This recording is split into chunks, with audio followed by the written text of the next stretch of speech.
Hello दोस्तों, स्वागत है आपका आपके अपने ही YouTube channel MEA English academy में। आज हम लोग देखेंगे Bihar board class 8 science MCQ question यानी वस्तुनिष्ठ प्रश्न चैप्टर नंबर 1 फसल उत्पादन एवं प्रबंधन। इसके सारे ऑब्जेक्टिव क्वेश्चन को हम लोग देखेंगे। क्वेश्चन नंबर 1 है हमारा कि ऋतु के आधार पर निम्न में से कौन फसल सबसे कम प्रचलित है।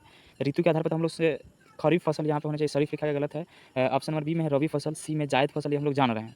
और डी में है जो मिश्रित फसल, इसके बारे में हम लोग नहीं जान रहे हैं और ये ज़्यादा मात्रा में प्रचलित नहीं है। हमारा क्वेश्चन कह रहा है कि कम प्रचलित कौन है, तो हमारा राइट आंसर जो होगा ऑप्शन नंबर डी हो जाएगा, ऑप्शन नंबर डी। चलिए अगला क्वेश्चन हम लोग देखते हैं।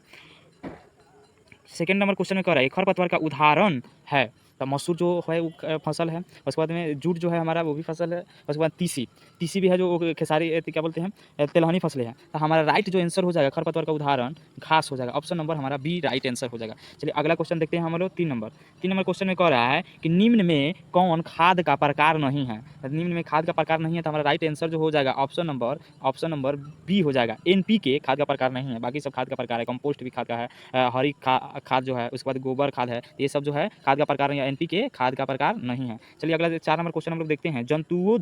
जंतुओं द्वारा प्राप्त खाद्य पदार्थ को कहते हैं। तो जंतुओं द्वारा प्राप्त खाद्य यानी खाने योग्य पदार्थ जंतु से प्राप्त कौन होता है, एक कौन है, option number B right answer हो जाएगा शहद, जो मधुमक्खियों से हमको प्राप्त होता है। चलिए अगला क्वेश्चन देखते हैं हम लोग। निम्न वैकल्पिक विकल्पों में कौन फलदार फसल है, तो हमारा राइट आंसर जो हो जाएगा ऑप्शन नंबर ए फलदार फसल है। बी हो जाएगा जो धान है, उसके बाद सी गेहूं है, उसके बाद ज्वार है, तो ये हमारा फलदार फसल नहीं है। फलदार फसल हमारा ऑप्शन नंबर ए नींबू है। चलिए अगला क्वेश्चन 6 नंबर देखते हैं हम लोग। 6 नंबर में कह रहा है कि दानों को भूसे से अलग करना क्या कहलाता है, तो दानों को भूसे से अलग करना ये थ्रेशरिंग कहलाता है। ऑप्शन नंबर हमारा डी राइट आंसर हो जाएगा, ऑप्शन नंबर डी हमारा राइट आंसर हो जाएगा। चलिए अगला क्वेश्चन देखते हैं। अगला क्वेश्चन देखिए, रेशेदार फसल है, तो रेशेदार फसल देखिए हमारा ऑप्शन नंबर तो सही है, हमारा बी हो जाएगा। कपास जो है रेशेदार फसल है। सूर्यमुखी जो है वो फूल है। चना जो है दलहनी फसल है। गेहूं जो है आपका रबी फसल है। तो ये सब रेशेदार फसल है ही नहीं, तो हमारा राइट आंसर जो है क्या, ऑप्शन नंबर बी कपास ही रेशेदार फसल है। चलिए अगला क्वेश्चन हम लोग देखते हैं। क्वेश्चन नंबर हमारा 8 है कि यूरिया में किन तत्वों की अधिकता होती है। तो यूरिया में किन तत्वों की अधिकता होती है, तो यूरिया में नाइट्रोजन की अधिकता होती है। ऑप्शन नंबर हमारा सी हो जाएगा आंसर, ऑप्शन नंबर सी हमारा राइट आंसर हो जाएगा, नाइट्रोजन की अधिकता होती है। उसके बाद अगला देखिए, ग्रीष्म ऋतु में लगाए जाने वाले फसल हैं। तो ग्रीष्म ऋतु में कौन से फसल लगाए जाते हैं, ग्रीष्म यानी गर्मी की ऋतुओं में खरीफ फसल हमारा लगाया जाता है। ऑप्शन नंबर बी हमारा राइट आंसर हो जाएगा, खरीफ फसल। चलिए हमारा 10 है, जब एक ही किस्म के पौधे किसी स्थान पर बड़े पैमाने पर नियमित रूप से उगाए जाते हैं तो उसे क्या कहते हैं। तब एक ही प्रकार के एक ही किस्म के जो फसल लगाए जाते हैं तो उसको हम लोग क्या कहेंगे, फसल कहेंगे। एक ही किस्म के पौधे जो लगा देते हैं उसको फसल कहेंगे। तो हमारा राइट आंसर जो हो जाएगा ऑप्शन नंबर हमारा बी सही हो जाएगा, ऑप्शन नंबर बी हमारा राइट आंसर हो जाएगा। चलिए अगला क्वेश्चन देखते हैं हम लोग। क्वेश्चन नंबर 11, खरीफ फसल का उदाहरण है, तो खरीफ फसल का हमारा उदाहरण है देखेंगे गेहूं, आलू, धान, सोयाबीन। अब बताइए इसमें कौन सा हमारा सही है, तो सही हमारा राइट आंसर जो दिया है ऑप्शन नंबर हमारा सी सही है, लेकिन इसमें आंसर गलत दिया हुआ है, डी दिया हुआ है।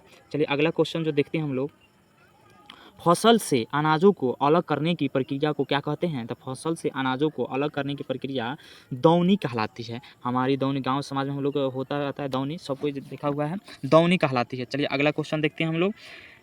निम्न में कौन रबी फसल है, यानी जाड़े के मौसम में लगाए जाते हैं। निम्न में कौन सा रबी फसल है, धान, मक्का जो है कभी भी लगा सकते हैं, इसको पानी की अधिक मात्रा में आवश्यकता होती है। लेकिन जो है चना जो है इसको हम लोग ठंडी के मौसम यानी ये रबी फसल है। रबी फसल के और नाम गेहूं हो गया, आलू हो गया, तिलहन हो गया, दलहन हो गया, ये सब रबी फसल के अंतर्गत आते हैं। चलिए अगला क्वेश्चन हम लोग देखते हैं। बाजरा निम्न में से किस तरह का फसल है। बाजरा निम्न में से किस तरह का फसल है, खरीफ फसल है, रबी फसल है, तिलहनी फसल है, या चारा फसल है।